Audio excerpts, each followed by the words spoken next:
Bom, gente, foi me solicitado pela Marlene fazer esse tema de abertura. Ela fala diretamente sobre o nosso tema central, que é o preconceito em relação ao dependente químico, aos seus familiares. Então, por isso esse nosso título, Dependência Química e Codependência, vencendo o preconceito à luz da doutrina espírita. Nessa palestra, trataremos da dificuldade que as pessoas encontram devido ao preconceito.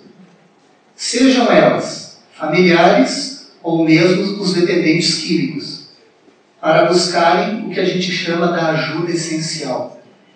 Se prontificar, buscar ajuda, então a gente vai acompanhar ao longo dessa exposição e ver o quanto dificulta as pessoas até de buscarem essa ajuda por causa do preconceito. A dificuldade em buscar ajuda, na verdade, existe por várias razões. Eu vou citar algumas delas aqui. Então, a dificuldade vem por causa do preconceito, dos estigmas que as pessoas sofrem por ser um dependente químico ou por ter alguém dependente na sua família, e os mitos que rodeiam os dependentes e as famílias que têm problemas com drogas. Outra coisa que dificulta é a falta de conhecimento sobre a doença dependência química. Muitas vezes a pessoa não sabe que está doente. E muitas vezes não é só o dependente que não sabe que está doente. Às vezes a própria família não entende, não sabe que é um transtorno, que é uma doença. A grande maioria da sociedade ainda enxerga com estigmas, sem a compreensão do que é realmente uma doença. E o próprio conhecimento da codependência.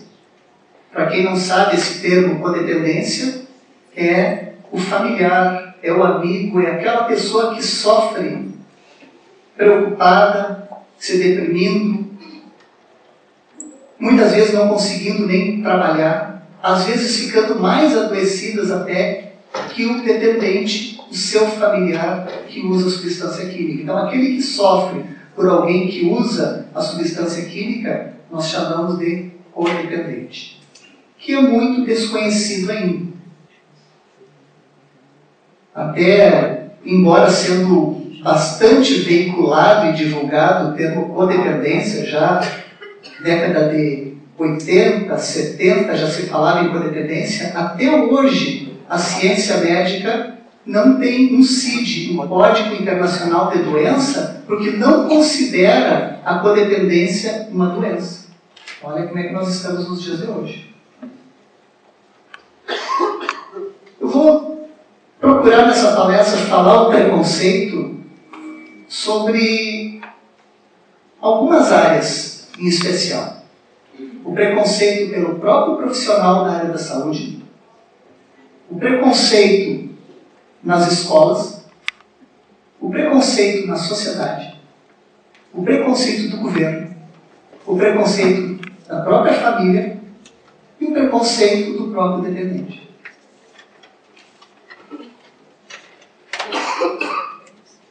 No ano de 2009, foi realizada uma pesquisa da Fundação Perseu Abramo. E essa pesquisa ela foi publicada no jornal O Diário de Maringá. Quais foram as conclusões dessa pesquisa? Eles fizeram um ranking dos grupos mais repudiados do Brasil. E os usuários de droga estavam em segundo lugar, ficando atrás apenas dos ateus.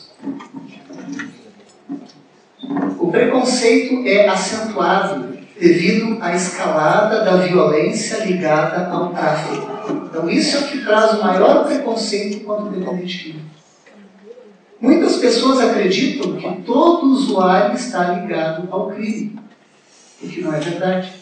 Isso é apenas um preconceito, ou a gente poderia dividir essa palavra e chamá-la assim, ó, pré-conceito. onde a gente julga um conceito por algumas coisas que às vezes pega, solta por algumas coisas da mídia, e a gente pega parte por um todo.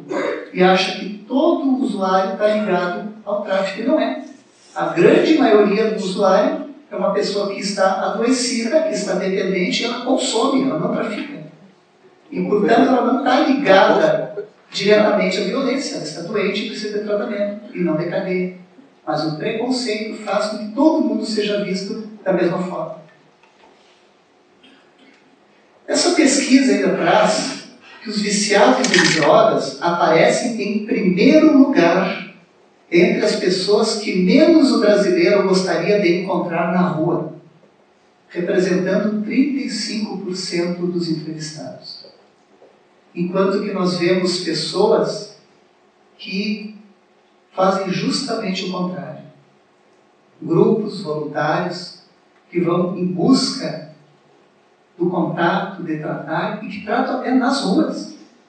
Que vão levar uma sopa, que vão ver albergue, que vão dar assistência médica, que vão tentar resgatar, enquanto que o preconceito, o senso comum faz com que as pessoas se afastem e repudiem, enquanto outros vão de encontro para ajudar. Esse é o nosso Brasil. Os serviços de urgência, isso também é uma outra pesquisa, serviços de urgência e emergência são portas de entrada para a atenção aos usuários de drogas. Hoje, a grande maioria dos usuários, eles vão adentrar algum hospital e vão buscar auxílio, ajuda, às vezes por uma intoxicação, às vezes por um coma, às vezes por uma overdose, e eles adentram através do serviço de urgência e emergência. Porém, a equipe que presta essa atenção parece não estar preparada para esse atendimento.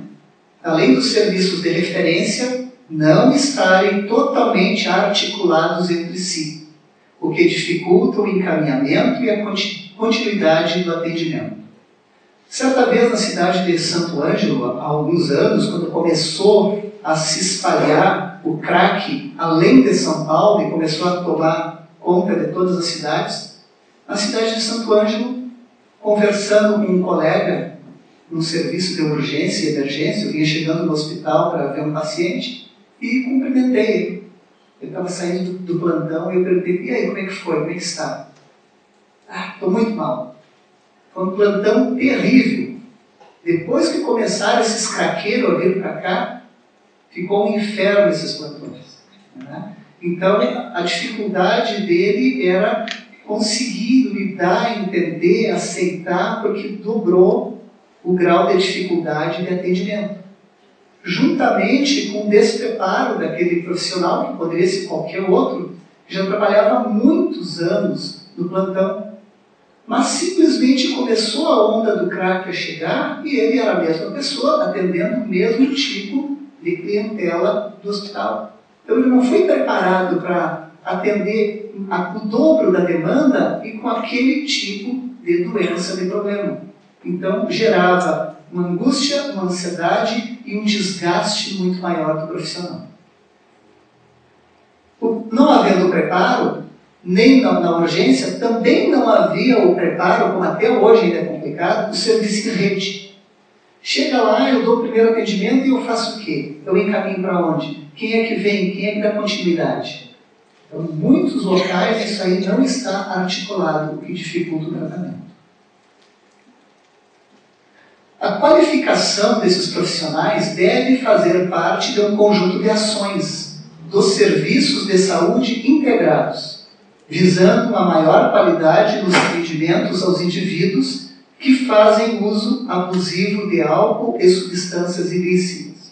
Muitas vezes a gente vê, chega um alcoolista, intoxicado, deixa ele lá, deixa curar o porre dele, no máximo faz uma medicação para tranquilizar ele naquela hora, no outro dia ele acorda, tá bem, então tá, tchau, vai embora. E muitas vezes se perde a oportunidade de dar um encaminhamento para aquela pessoa que está doente e ela volta para as ruas. A mesma coisa alguém que chega intoxicado pela droga. Ah, é um usuário. Ah, é um usuário de maconha, um usuário de cocaína. Recuperou, vai embora. E a gente vai perdendo de tratar melhor essas pessoas. A fala dos profissionais nessa mesma pesquisa. Fica evidente que o preconceito parece dificultar o tratamento, sendo um desafio a ser superado. De acordo com a fala dos sujeitos do estudo, há a necessidade da educação permanente nas UPAs, em especial no atendimento aos usuários de álcool e outras substâncias. Então, essa é a fala dos próprios profissionais da saúde em geral. Eles dizem, através da pesquisa, nós precisamos de melhor preparo. Como contribuições aos profissionais de saúde envolvidos na assistência de emergência aos usuários de substâncias psicoativas, a compreensão da dependência química pode trazer mudanças na atenção desses indivíduos, nas unidades de pronto atendimento, tornando o atendimento mais humanizado e integral. Falta preparo, falta a educação permanente, que deveria de começar desde os acadêmicos. Uma preparação melhor, entendendo que essa, infelizmente, é uma realidade que ainda está longe de diminuir. A gente fica muito feliz de estarmos todos aqui, num grande grupo, buscando compreender melhor e buscando auxiliar. Mas mesmo assim é insuficiente ainda para nós conseguirmos diminuir essa demanda crescente do uso de álcool e drogas. Quais são as consequências da rejeição e do preconceito ao usuário de drogas? É comum pessoas que estão envolvidas com drogas serem taxadas de vários adjetivos negativos e serem olhados com indiferença. E muitos pais serem questionados na educação de seus filhos, serem responsabilizados pelos atos negativos deles e serem excluídos dos meios sociais. Eu passei por uma experiência que eu quero trazer para vocês há mais ou menos 2 semanas. Eu estava em casa, dormindo de madrugada, tocou o telefone, eu atendi o telefonema, e era do sistema de monitoramento de alarme da minha clínica. E eles me disseram, doutor, venha para a clínica agora, que nós pegamos um ladrão dentro da clínica. E ele está lá ainda. Aí eu disse, vocês já chamaram a brigada? Não, mas nós vamos chamar. Então chama a brigada que eu estou indo daí. O interior, tudo é pertinho. Então, menos de 5 minutos eu estava na clínica, a brigada chegou antes de mim aí, e eu vi que o brigadiano tinha subido pelo muro, e ele disse, ele está em cima do telhado, está tentando fugir pelo telhado. Eu acionei o portão lateral da clínica, o outro brigadiano entrou pelo lado, eu entrei um pouco para trás, porque eu não sabia se ele estava armado ou não, e o brigadiano abordou ele em cima do telhado. Desce daí. Ele começou a chorar. Aí desce. Ele não queria descer. Se tu não desceu, eu vou te dar um tiro. Aí ele desceu. No que ele desceu, eu vi que ele não estava armado e eu me aproximei. Aí ele estava descendo e disse, oi, doutor. É meu paciente, meu conhecido. Aí desceu no escuro, eu não conheci. Aí depois, como foi pego em flagrante, o brigadiano disse, doutor, se o senhor quiser, nós vamos até a delegacia. Ele foi pego em flagrante, pelo menos ele vai ser preso um certo período de tempo. Eu disse, não, vamos lá, vamos registrar a queixa. Lá no claro eu reconhecia. Aí prenderam, algemaram, depois levaram para uma cela. E eu falei para o oficial da justiça, para os brigadianos que estavam lá, eu disse, olha, eu conheço ele. Eu já tratei ele. Eu posso falar com ele? Eles estranharam um pouco, né? Você não quis? Estava com perda Eu ia falar com ele, né? Já foi seu paciente, pode falar. Fui até a cela e falei com ele. Eu disse, fulano, olha o ponto que você chegou. Você já está com uma ficha grande que eu vi ali, de pequenos roubos, furtos. e agora você foi pego em flagrante. Vai ficar trancado, vai ficar numa cadeia. E você já esteve bem. Já teve um período que tu esteve tratado, estava recuperando a tua vida. Tu é um ser humano de bom coração, eu reconheço. Só que a droga faz isso contigo. Tu não é essa pessoa. Eu te conheço. Então aproveita esse tempo que tu vai ficar ali na cadeia e quando sair de lá, busca tratamento. Pode vir a mim, eu vou te acolher, nós vamos te acolher lá na fazenda. E nós vamos te tratar. Então não volta para a rua, busca ajuda. Qual é o pensamento, gente? É conseguir compreender, diferente do que a sociedade pensa. Porque na visão do brigadiano, na visão do oficial, eles acham que ninguém se recupera. Por que eles pensam assim? Porque é a amostra que chega para eles. Porque o recuperado não chega neles. Não é problema para eles. Então eles não sabem os que se recuperam. Mas nós sabemos que tem muita gente que se recupera. Nós, dos grupos Apoio Fraterno, nós sabemos que tem gente que se recupera. Nós que trabalhamos em comunidade terapêutica, nós sabemos que muita gente se recupera sim. Nós sabemos que as pessoas que chegam lá trazendo furtos, roubos, até crimes nas costas, quando tiram o crack de suas mentes, quando tiram o álcool de suas mentes, a gente vê a transformação do ser humano. Nós, como espíritas, entendemos que além de uma dependência química, existe uma grande possessão, fascinação, domínio da espiritualidade inferior sobre aquela pessoa que se deixou dominar pelo vício e por essa espiritualidade também viciada e viciosa. E nós conseguimos ver a transformação do ser humano.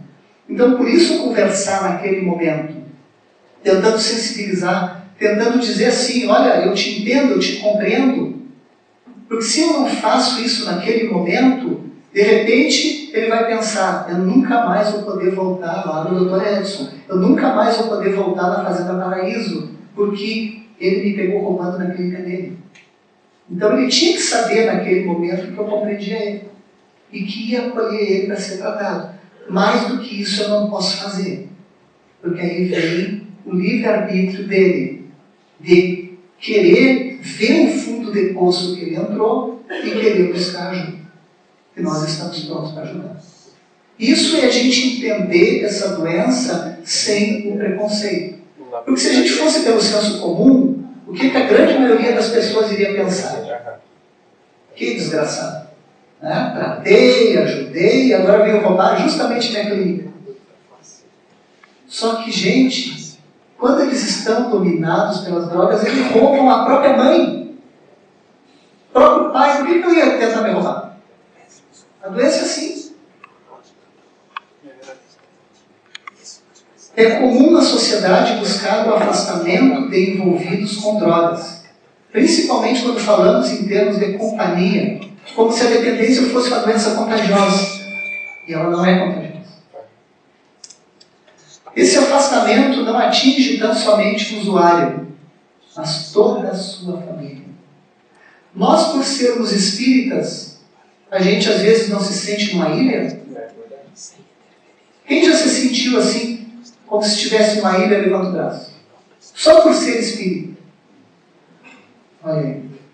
Agora imagina alguém que é estigmatizado e rotulado como dependente químico.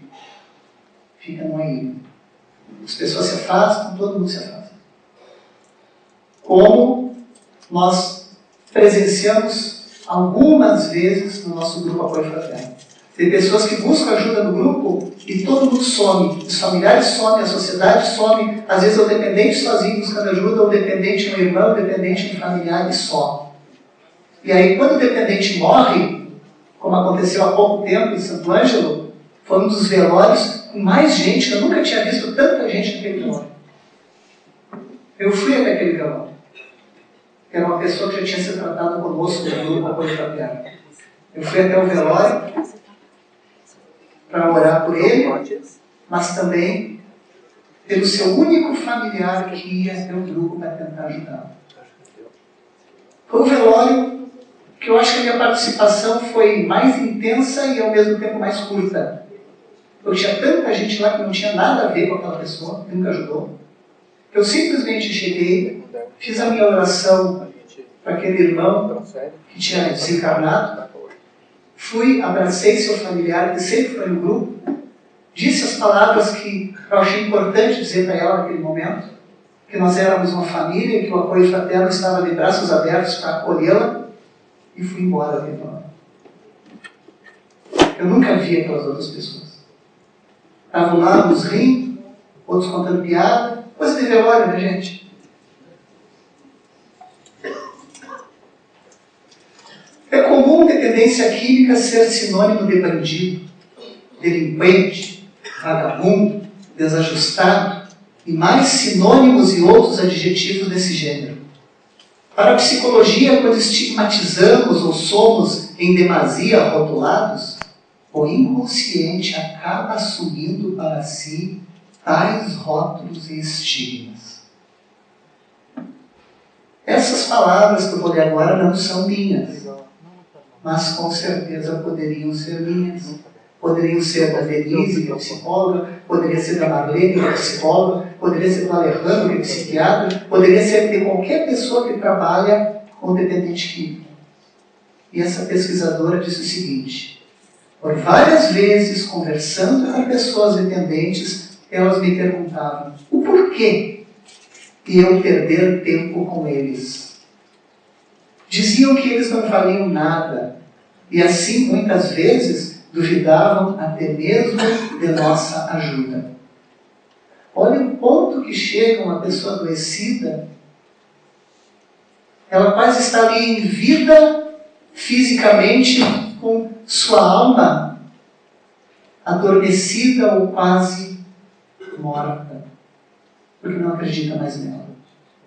Porque foi justamente o que disse Paulo de Tarso, que a coisa mais difícil para um ser humano é ele perder a fé e continuar vivendo.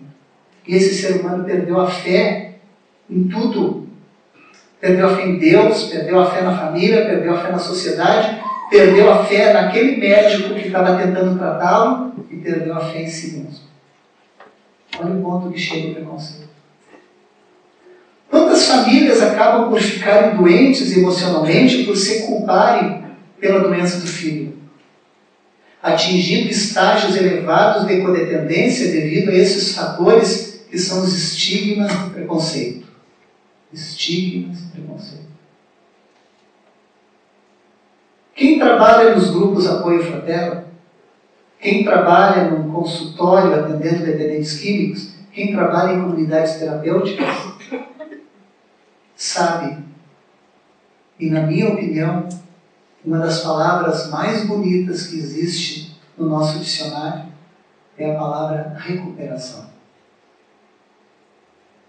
É muito importante quando a gente vê uma pessoa depois de um mês numa comunidade terapêutica desintoxicada, com seu frontal, com sua região pré-frontal livre, e a pessoa começando a sentir até aquela dor, aquela culpa por tudo que viveu.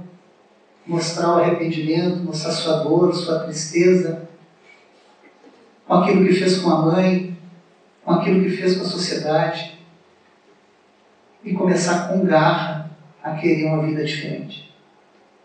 E a gente poder fazer parte dessa nova vida, dessa recuperação, e de ver pessoas recuperadas, pessoas que reconstituem suas famílias, que pagam, sanam suas dívidas materiais, morais, espirituais, e vão cada vez mais se libertando, que voltam a sorrir, que viram pessoas prósperas, que auxiliam sua comunidade, auxiliam suas famílias, viram verdadeiros chefes de família, e a gente vê toda essa transformação acontecendo. Vê novamente o sorriso dos codependentes voltarem aos seus rostos. Ver aquelas mães que chegavam angustiadas, aflitas, e se recuperando, se sentindo melhor. Então não existe, do meu ponto de vista, a palavra mais bonita do que recuperação.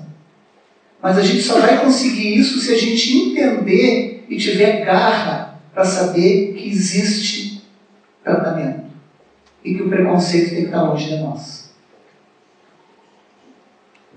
Com tanto preconceito, como a família estaria disposta a assumir tal doença e assim buscar ajuda? Aqui cabe uma reflexão. Não é somente o dependente que provoca uma codependência na família, mas de uma maneira, a própria sociedade também tem sua corresponsabilidade. O preconceito é vencido através do conhecimento. O preconceito é a primeira reação frente a um usuário de drogas. Normal. Observamos que a falta de conhecimento sobre o assunto da dependência química é o que interfere na busca de uma melhor relação interpessoal e no processo da reabilitação desse usuário em questão. Não se deve buscar o conhecimento somente quando se vive um problema, mas para a prevenção. É fundamental que ocorra um trabalho de conscientização, onde possamos reverter este quadro de inércia, de comodismo, que leve as famílias a saírem do desconforto de suas casas, a fim de buscarem informações, e assim obterem um maior conhecimento sobre a dependência química e poderem estar preparados e com as ferramentas certas, caso venham a passar por problemas com drogas voladas.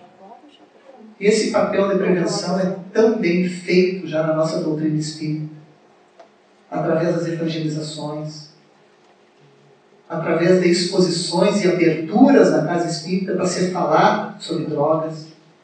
Então a gente tem que correr atrás do conhecimento e da prevenção. A informação sobre esse tema deve ser constante e de formação permanente. Todos somos responsáveis por essa formação e informação, pois é mais fácil uma empresa, instituições governamentais, repartições públicas, entidades religiosas conseguirem levar as famílias a participarem de encontros e assim adquirirem conhecimento, do que os voluntários simplesmente promoverem tais encontros. Que é o que está acontecendo, por exemplo, hoje aqui. Então, quando a gente se une a Associação Médico Espírita, une uma casa espírita, une aí sim voluntários e pessoas de boa vontade, aí a gente consegue reunir e falar sobre dependência química, de uma forma preventiva e como tratamento, como nós estamos fazendo aqui hoje. A coisa cresce muito mais, ela floresce muito mais, as sementes que nós jogamos ao solo, elas germinam muito mais, porque existe um órgão por detrás auxiliando em encontros como esse.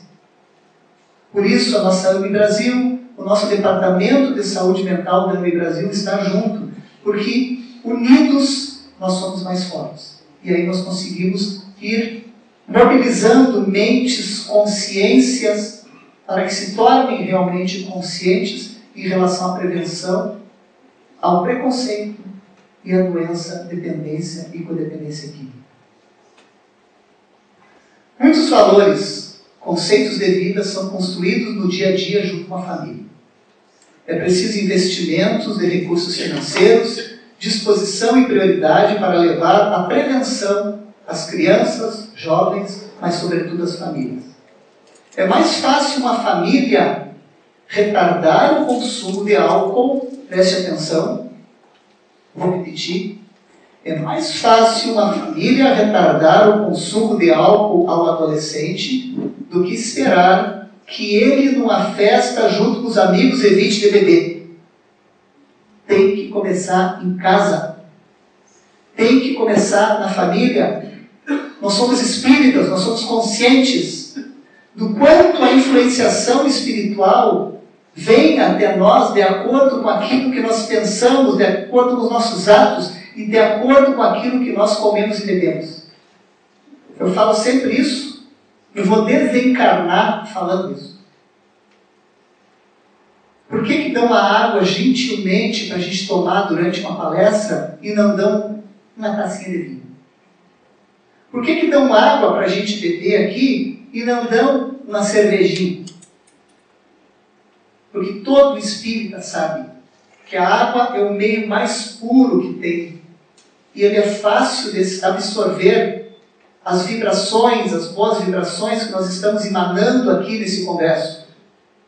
Ao contrário, se nós estivéssemos aqui com uma inocentezinha tacinha de vinho ou uma cervejinha, não era o tipo de espiritualidade que a gente quer, que estaria bebendo junto comigo enquanto eu socialmente estivesse bebendo aquela tacinha de vinho e cerveja. Imagina, pegaria mal. Imagina nós aqui na Casa Espírita dar uma tacinha de vinho para o palestrante, uma cervejinha para o palestrante. Se a gente pensa assim, nós temos que deixar de ser hipócritas e tirar de vez a bebida das nossas vidas. A gente tem que deixar de ser hipócrita e tirar a bebida da frente das nossas crianças, que estão vendo o pai, o avô, a mãe, o tio beber e depois vão enxergar a bebida como algo normal e depois a gente quer que o filho não beba, que o filho não use droga, se somos nós mesmos que estamos dentro da nossa casa apresentando o vinhozinho, a cervejinha, como se fosse inocente, que não é. Então vamos deixar de ser hipócrita. O conjunto é a gente buscar conhecimento. O conhecimento sobre dependência química não se restringe aos conhecimentos técnicos, científicos, mas sobretudo na formação ética, moral, social e espiritual. O que nos diz Kardec sobre educação?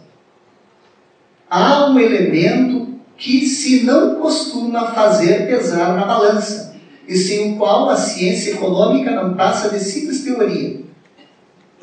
Esse elemento é a educação. Não a educação intelectual, mas a educação moral.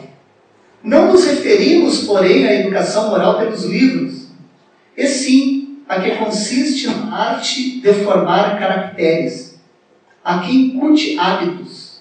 Portanto, a educação é o conjunto de hábitos adquiridos.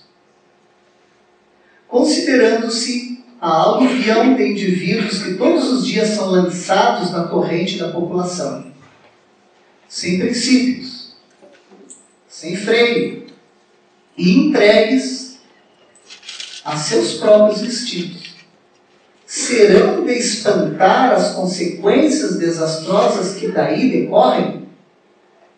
É Kardec falando, gente. E o que a gente está vendo no nosso dia a dia por causa do álcool e do crack? Não é um desvario? Não é um desastre? Segue ainda Kardec.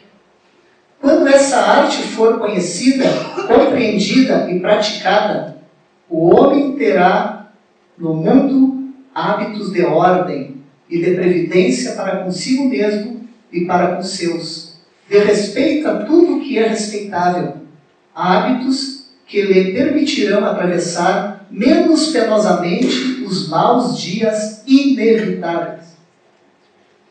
A desordem e a imprevidência são duas chagas que só uma educação bem entendida pode curar. Curar. Esse é o ponto de partida. O elemento real do bem-estar, o penhor da segurança de todos. Educação. Nós só vamos conseguir curar a nós mesmos e a nossa sociedade se nós nos educarmos em relação ao álcool, se nós nos educarmos em relação ao tabaco, se nós lutarmos contra a legalização de outras drogas, se nós lutarmos e buscarmos vencer o preconceito, e se nós lutarmos para buscar cada vez mais conhecimentos e colocá-los em prática no nosso dia a dia, na nossa sociedade e principalmente dentro dos nossos lares. Como Jesus combatia o preconceito? Eu vou trazer duas passagens que para mim são muito especiais, que elas me tocam muito, pela forma que Jesus lidava com o preconceito. Uma passagem, Jesus e a mulher do poço, onde os apóstolos contam que Jesus chega até o poço para beber água. Ele estava sozinho, os discípulos tinham ido até a cidade para adquirir, comprar alimentos, mantimentos, e Jesus estava lá.